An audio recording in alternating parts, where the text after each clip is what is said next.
Welcome everyone to a brand new episode of Ultimate Reactors. मैंने अपने previous videos में Marvel के phase 1 और फेज 2 का कंप्लीट रिकैप किया था। तो अगर आप उन वीडियोस को देखना चाहते हैं तो वीडियो के डिस्क्रिप्शन में या फिर आई बटन में क्लिक करके आप उनको देख सकते हैं। तो आज के इस वीडियो में मैं फेज 3 को रिकैप करूंगा, लेकिन फेज 3 बहुत ही ज्यादा बड़ा है। कुल मिलाकर उसमें 11 मूवीज हैं। तो फेज 3 को एक ही वीडियो में कंप्लीट करना मेरे लिए थोड़ा सा मुश्किल है। इसी वजह से मैंने इस वीडियो को 2 पार्ट्स में डिवाइड किया है। इसके पहले पार्ट को मैं आज कंप्लीट करूंगा। इसी वजह से बिना किसी देरी किए लेट्स बिगिन दिस शो। 3 की पहले मूवी का नाम है कैप्टन अमेरिका सिविल वॉर। ये मूवी कैप्टन अमेरिका की तीसरी मूवी है, जिसकी शुरुआत होती है बकी के पास्ट से, जहाँ पर हमें दिखाया जाता है बकी के ट्रेन से गिरने के बाद उसे 2 हाइड्रा के एजेंट्स पकड़ लेते हैं और उसके ऊपर कुछ एक्सपेरिमेंट किया जाता है, जिसके बाद वो बन जाता है विंटर सोल्जर और अब वो हाइड्रा के लिए काम करने लगता है। उसके बाद स्टोरी शिफ्ट होती है प्रेजेंट पे, जहाँ पर अवेंजर्स के कुछ गलतियों के वजह से बहुत सारे लोगों की जान जाती है, जिसके बाद गवर्नमेंट अवेंजर्स को पूरी तरीके से अपने अंडर में रहकर काम करने के लिए बोलती है और इस चीज को लेकर टोनी एग्री करता है, लेकिन इसे कैप्टन मानने से इनकार कर देते हैं, जिसके वजह से अवेंजर्स की टीम 2 ग्रुप्स में डिवाइड हो जाती है। वहीं पर हमें इंट्रोड्यूस किया जाता है जीमो से।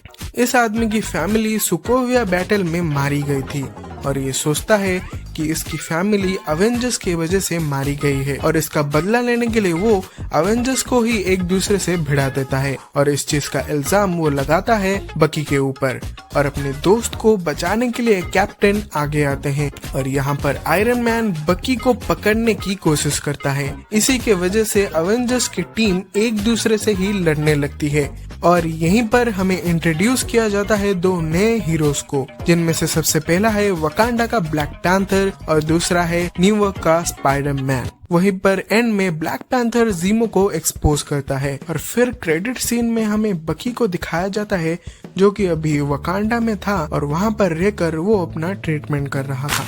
तो फेज 3 की दूसरी मूवी का नाम है डॉक्टर स्ट्रेंज।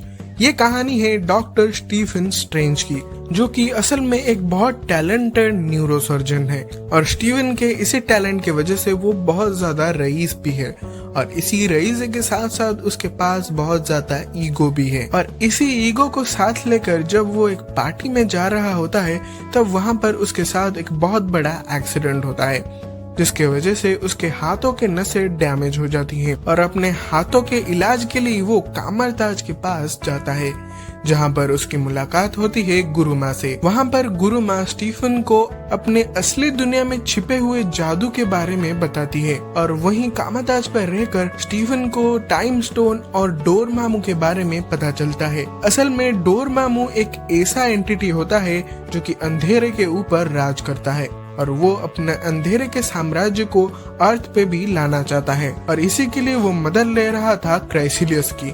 असल में क्राइसिलियस गुरुमा का ही एक शिष्य होता है और जब गुरुमा क्राइसिलियस से लड़ाई कर रही थी तब गुरुमा भी मारी जाती है और फिर जब डोरमामू अर्थ पे कब्जा करने के लिए आता है तब वो उसे एक टाइम लूप में फंसाकर उसका मामू बना देती है और फिर डोरमामू को वापस जाना पड़ता है। उसके बाद की मूवी है guardians of the Galaxy volume 2। तो यहाँ पर रॉकेट ने सोवेनियर प्लैनेट से उनकी कुछ बैटरीज चुरा ली हैं, जिसकी वजह से सोवेनियर की सेना उनके पीछे लग गई है और यहाँ पर शुरू होता है एक लंबा चौड़ा चेजिंग सीन और ये सीन चल ही रहा था कि तभी एंट्री होती है ईगो की, जो कि असल में पीटर के डैड हैं या फिर एक प्लैनेट है या फिर पता नहीं क्या है। तो यहाँ पर रहने के बाद गार्डियंस को ईगो की असली मकसद के बारे में पता लगता है, जिसके बाद गार्डियंस मिलकर ईगो के प्लान को बर्बाद कर देते हैं, लेकिन पीटर को बचाते हुए योंडू मारा जाता है।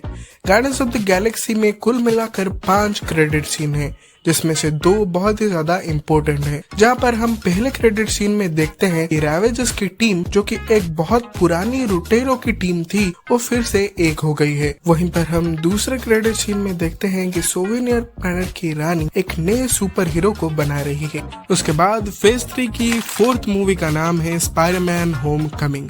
इसमें हमें सबसे पहले 2012 के अवेंजर्स फाइट की सीन दिखाया जाता है, जहाँ पर फाइट के बाद जितना भी सारा मलबा था था उसको उठाने का काम चल रहा था और वहीं से कुछ एलियन टेक्नोलॉजी को चुरा कर उनसे कुछ हथियार बनाकर उनका स्मगलिंग किया जा रहा था और इन सब के पीछे का मास्टरमाइंड था वल्चर। वहीं पर हमें स्पाइडरमैन को दिखाया जाता है जो कि सिविल वॉर में आयरन मैन के टीम से लड़ रहा था। उसके बाद आयरन मैन खुश होकर पीटर को उसका स्पाइडरमैन का सूट दे देता है। वहीं पर पीटर की सच्चाई उसके फ्रेंड नेड के सामने आ जाती है और फिर ऐसे ही एक दिन हमारे फ्रेंडली नेबरहुड स्पाइडरमैन जब एक एटीएम को चोरी होने से बचा रहा था तब उसे कुछ अनयूजुअल वेपन्स के बारे में पता लगता है और इस मिस्ट्री को सॉल्व करने के लिए वो लग जाता है, जहां पर उसे पता लगता है कि किसी शिप के अंदर इस वेपन की डीलिंग हो रही है, जिसको रोकने के लिए वो जाता तो है लेकिन वहां पर बहुत ज्यादा गड़बड़ हो जाती है, जिसको आकर आयरन मैन सॉल्व करता है। जिसके बाद आयरन मैन पीटर के ऊपर बहुत ज्यादा गुस्सा होता है और पीटर से वो अपना स्पाइडरमैन का सूट भी ले लेता है, लेकिन फिर भी पीटर हार नहीं मानता है और अपने पुराने सूट के मदद से ही वो वल्चर को रोकने में कामयाब हो जाता है। और उसके बाद टोनी खुश होकर उसे अपने अवेंजर्स के न्यू बेस में बुलाता है, उसको एक नया सूट देता है और उसे अवेंजर्स के टीम में शामिल होने का एक गोल्डन चांस देता है, लेकिन पीटर इन सब को लेने से इनकार कर देता है। फेज 3 की 5th मूवी का नाम है थॉर रैग्नारॉक। मूवी के स्टार्टिंग में हम देखते हैं कि अब एस्गार्ड के ऊपर लोकी राज कर रहा था। वहीं पर थॉर लोकी को पकड़कर जब अर्थ पे पहुंचता है तब उन दोनों की मुलाकात होती है डॉक्टर स्ट्रेंज से और वहाँ पर डॉक्टर स्ट्रेंज के मदद से वो लोग ओडिन के पास पहुँचते हैं। तब तक ओडिन अपनी आखिरी सांसें ले रहे थे और जब ओडिन वहाँ से चले जाते हैं तब वहाँ पर आती है ओडिन की पहली संतान हेला। हेला थॉर और लोकी से बहुत ही ज्यादा पावरफुल थी। वो इतना ज्यादा पावरफुल थी कि उसने एक ही चुटकी में थॉर के हैमर को तोड़ दिया और फिर थॉर और लोकी वहाँ से भागते वक्त गलती से सकार प्लेनेट पे पहुँच जाते हैं और वहाँ पर वैल्करी नाम की एक लड़की थॉर को पकड़कर ग्रैंड मास्टर के हवाले कर देती है। वहीं पर दंगल करते हुए थॉर की मुलाकात होती है हल्क से और वहाँ पर हल्क और थॉर की बहुत ही घमासान फाइट होती है। उसके बाद अपने एस्गार्ड को बचाने के लिए थॉर हल्क और वैल्करी की मदद से एस्गार्ड तक पहुँचता है और हेला को रोकने के लिए वो मदद लेता है और यहाँ पर सर्टर हेला को तो मार देता है, लेकिन उसी के साथ साथ पूरा एस्गार्ड भी तबाह हो जाता है। फिर थॉर सभी एस्गार्ड वासियों को एक शिप में लेकर अर्थ की तरफ जा रहा था, लेकिन वहीं पर उनकी शिप को थानोस का शिप रोक लेता है। फेज 3 की 6th मूवी का नाम है ब्लैक पैंथर। मूवी की कहानी में हमें वकांडा और उसमें पाए जाने वाली वाइब्रेनियम की कहानी दिखाई गई है। वाइब्रेनियम के ऊर्जा से बनी एक हार्ट से फ्लावर के रस को जब वकांडियन रिचुअल के साथ लिया गया था तब जाकर टिचाला को उसकी पावर्स मिली थी। वहीं पर टिचाला के पिता के चले जाने के बाद वकांडा का नया किंग टिचाला को बनाया गया था और टिचाला के बहन सूरी ने उसके लिए स्पेशली एक वाइब्रेनियम का नया ब्लैक पैंथर सूट भी बनाया था। वहीं पर अपनी खोई हुई सत्ता को फिर से एक बार पाने के लिए तो इसी के साथ मेरे वीडियो को एक फाइट खत्म होता है और जैसे कि हर एक यूट्यूबर वीडियो के चैनल कहता ही है कि मेरे चैनल को जरूर सब्सक्राइब कीजिएगा और वीडियो को लाइक करना मत भूलिएगा। हाँ, मुझे पता है मैंने अपने यूट्यूब चैनल में बहुत महीनों से कोई भी वीडियो अपलोड और फिल्म के एंड क्रेडिट सीन में हम बकी को फिर से देख पाते हैं जो कि अभी भी वकांडा में रहकर अपना इलाज कर रहा था अपलोड करना। इसी वजह से हो सके तो प्लीज मेरे चैनल को सब्सक्राइब कर दीजिएगा। इसी के साथ मैं मिलूंगा आपको अगले वीडियो में, तब तक के लिए आई एम साइनिंग ऑफ।